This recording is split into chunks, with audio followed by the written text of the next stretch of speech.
최근 미국에서 아시아인에 대한 혐오 범죄가 늘어나고 있습니다. 지난 3월 미국 뉴욕에서 83세 한국계 할머니가 40세 미국인 남성에게 이유 없이 폭행을 당해서 의식을 잃었습니다. 네. 이 남성은 노숙인인데 특별한 이유 없이 한국계 여성에게 침을 뱉고 주먹질을 했다고 합니다. 그리고 지난 3월 16일 애틀랜타에서 총기 난사 사건으로 한국인 4명을 포함해서 최소 8명이 사망한 일이 있었습니다. 이 사건의 용의자인 21세 남성, 백인 남성 로버트 에런 롱은 중국이 미국인 50만 명을 죽인 것이다. 그리고 모든 미국인은 우리 시대의 최대의 악인 중국에 맞서 싸워야 한다는 등의 이 글을 SNS에 올린 것으로 알려져서 이 총격 사건이 중국인 등 아시아계를 표적으로 한 혐오 범죄의 가능성이 큰 것으로 봅니다. 코로나19 이후에 미국에서 아시아계를 향한 증오 범죄가 작년에 149% 증가했다고 합니다. 네. 미국 전체적으로는 인종 혐오 범죄가 약 7% 정도 감소한 것을 고려하면 특별히 아시아계를 향한 공격이 심각한 수준입니다. 미국의 싱크탱크인 브루킹스 연구소는 아시아계 혐오 범죄가 늘어난 원인으로 코로나19의 이 대유행과 책임을 중국에게 돌린 도널드 트럼프 전 행정부의 태도가 큰 영향을 주었다고 합니다. 이 아시아인에 대한 범죄의 기사들을 보면 혐오범죄 또는 증오범죄라는 것을 강조하고 있습니다. 이 혐오범죄라는 것은 피해자가 특정한 어떤 사회 집단에 속해 있기 때문에 범죄의 대상이 된 것을 말하며 또 인종이나 특별히 인종이나 장애, 어떤 외모, 종교, 성적 지향 때문에 저지른 범죄로 정의를 합니다. 네. 이런 범죄가 발생했을 때 이것이 혐오 범죄인지 그렇지 않은지가 중요한 관심사인데 왜 그러냐면 같은 범죄임에도 그 동기에 따라서 혐오 범죄면은 가중처벌이 되고요. 또 형벌이 늘어나기 때문입니다. 미국에서 일반적인 살해 혐의로 10년에서 약 20년 정도의 형을 받는다고 하면 혐오 범죄 혐의가 초과될 경우에 각 주마다 차이는 있지만 5년에서 또 20년까지 형량이 초과될 수가 있습니다. 이 혐오 범죄를 규정하는 법을 혐오범죄법이라고 하는데요. 미국을 비롯해서 독일, 영국, 프랑스, 덴마크 등 대부분 선진국들이 이 법을 만들고 있고 일본에서도 2016년 혐오표현 억제법이 만들어졌습니다. 우리나라가 최근에 만들려고 하는 포괄적 차별금지법이 바로 이 혐오범죄법에 해당되는 것입니다.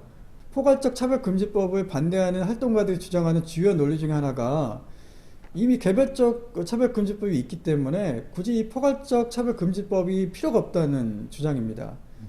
근데 같은 논리라면 대부분 선진국들이 갖고 있는 이 혐오범죄법이 역시나 필요가 없겠죠. 이미 각 나라에는 이미 형법이 다 있어서 살인, 강간, 폭행에 대한 처벌이 다 가능한데 혐오범죄법을 만드는 것이 중복처벌에 해당되기 때문에 필요 없다고 주장하는 게 맞다고 생각하지 않으십니까? 그렇죠. 네.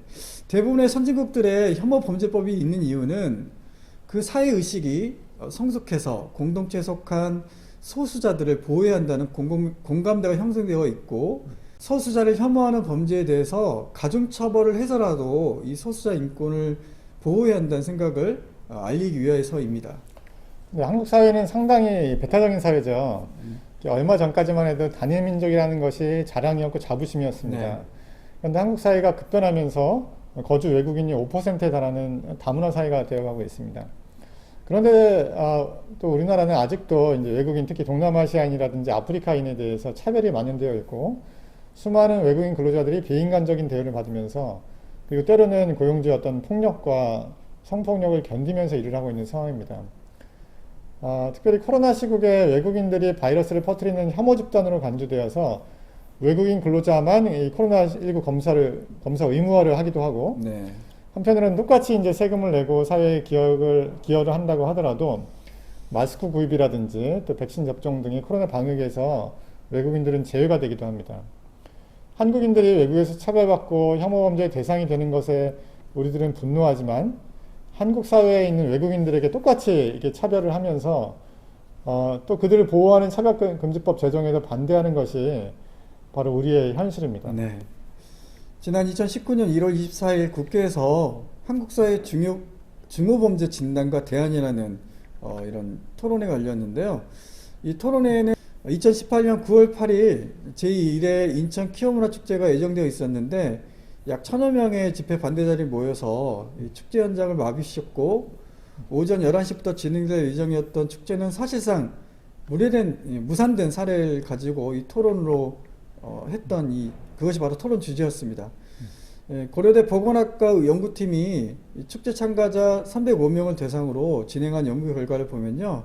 참가자 97.7%가 성소수자 비하 발언에 노출되어 있었고 85.9%는 욕설, 조롱, 비하를 당했고 89.5%는 급성 스트레스 증상을 보였고 70.4%는 외상 후 스트레스 장애가 예측되었다고 합니다. 한 참석자는 연구팀이 보낸 답변에서 이 반대 집회 참석자가 내 가슴을 쥐고 여자가 남자 봐서 못 봐서 내 집이언이다 라고 이렇게 혐오했던 표현을 했다고 합니다. 나는 원하면 널 이성애자로 만들 수 있다는 그런 또 성희롱과 성추행을 이렇게 일삼았다고 하는데요. 주변 사람들을 보면서 소리 지르고 하지 말라고 하면은 휴대전화를 들이대면서 우리 신상을 알리겠다며 협박했다고 말했습니다. 그런데 이 성소수자 등에 대한 폭력 혐의로 입건된 사람은 단 한 사람도 없었다고 합니다. 혐오 범죄라고 법률적으로 규정된 것이 없기 때문에 경찰도 미온적으로 대처했다고 판단할 수밖에 없습니다. 예, 한 사회의 성숙도는 그 사회가 소수자에게 얼마나 어떤 대우를 하는가에 달려 있습니다.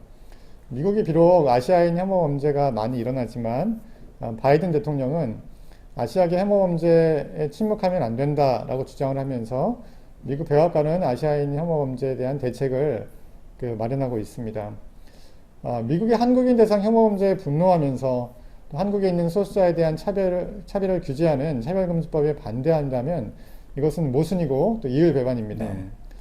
마태복음 7장에서 예수님은 무엇이든지 남에게 대접을 받고자 하는 대로 너희도 남을 대접하라. 이것이 율법이요 선지자 아니냐라고 말씀하셨습니다. 구약의 가르침을 요약한 것이 대접받고 싶은 대로 대접하라는 것입니다.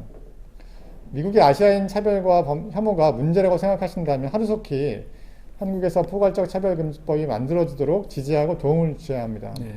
만약 차별금지법이 싫다면 여러분이 외국에 나갈 때 당할 차별과 욕설과 모욕을 당연한 것으로 감당할 생각을 하시는 것이 함정일 것입니다. 네. 오늘 방송 여기까지입니다. 시청해주신 여러분 감사합니다. 감사합니다.